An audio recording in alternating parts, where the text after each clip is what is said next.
sector are the folks who are losing their jobs in the private sector. I saw that. We can't have that anymore. I saw that there was a total of 55,000, what teachers lost their job, and that will be a number that's thrown out. And then and it sounds like a lot. No one likes to see teachers lose their jobs, but there's been literally, millions and millions and millions and millions of people in the private sector that are out of work, right? Joe, there's no doubt about it. And let me give you New Jersey as an example. Last year, we lost 121,000 private sector jobs in the state of New Jersey in 2009. At the same time, we added 11,300 jobs at the municipal and school board level. This is insanity, and we can't do it anymore. And I don't want any teacher to lose their job any more than I want somebody in the private sector to lose their job. But we simply cannot print money like the federal government. We can't afford it any longer, and everyone has to share in this sacrifice. And to this point, the public sector unions have been exempted from the sacrifice, and the people who are paying the bills, our constituents in New Jersey who are not in the public sector, and even some that are, they're tired of it. They can no longer do it. They're losing their jobs. They're losing their homes. They're losing their life savings. And we have to stand up and say no, and that's what we're doing in New Jersey. But, Governor Christie, I hear your point about how the state can't print money. The federal government can.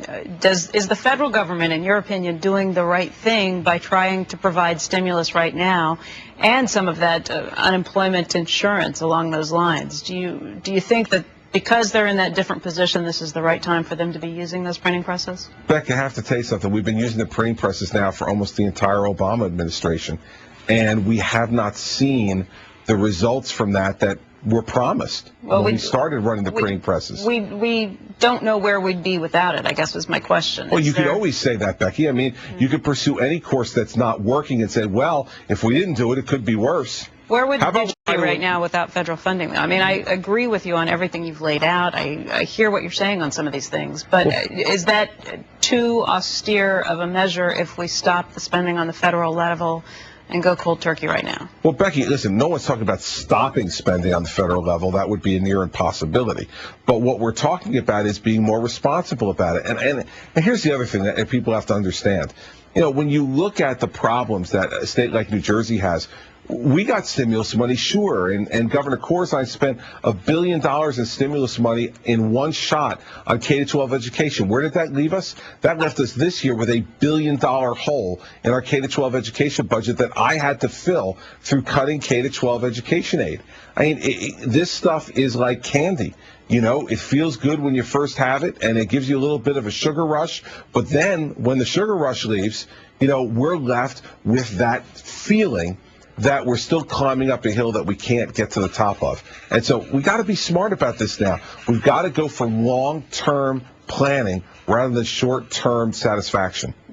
Governor, you can only control New Jersey, but when I think if I had a child that was going to graduate from college, I would think government service is the way to go right now. I mean, when you think of what we're going to do with health care and the bureaucracy that's going to be needed to administer that, thin reg, and then if we finally do an energy bill, I mean, it just seems like the private sector is on the losing end of things right now. And that Washington real estate and government jobs, a career in government is the way to go. Well, that's the problem, Joe. That's never what this country was built on. We had a robust government that could help to protect us and help to protect the safety and the welfare of the public. But we've now had the curves cross that for a lot of folks, a government job is better paying than a private sector job with certainly much better benefits. And so we've got to turn that around because America is great and New Jersey has been great because of a growing, thriving, entrepreneurial private sector. And because of the taxes and all the regulation, we are choking that private sector. And we've got to stop it because it is that private sector that pays for all the things that some of these politicians want to do in the public sector. That's the thing that the revenue the government uses to employ all these people comes from private sector. And when there's no private sector left, you run out of people's money to run the government with, don't you? That's exactly right. And that's why what we need to do is to focus on empowering the private sector again. How? Listen, by cutting taxes and lowering regulation. Where's that going to happen? And what plan? Joe? I know, New Jersey. I'm talking about at the federal level. I mean, it's only headed one way. Well, listen, elections have consequences. We've heard that, right? I mean, so, in New Jersey, folks elected Republican leadership, and today, we cut business taxes by $90 million. It's not going to solve our problem in and of itself, but it is a down payment. We've let people know we're cutting spending, we're cutting taxes, we're cutting regulation. New Jersey is going to be a place where people are going to want to come and start those businesses because we're setting up the right kind of atmosphere for it, and the rest of the country needs to follow suit. Governor Christie, thank you. Joe, Becky, thank you. A big Empire State Building, like right to the ready. Yeah, I hear you. Right to the ready. I guess it's better than that HydroPure sign on the turnpike. Hey, oh, come on now. Those shots at the turnpike. I live there. I'm up there. No, but that doesn't give you a license to take shots at my turnpike, Joe. There you go. You watch out. I'll make you move to New York. Then you'll really be sorry.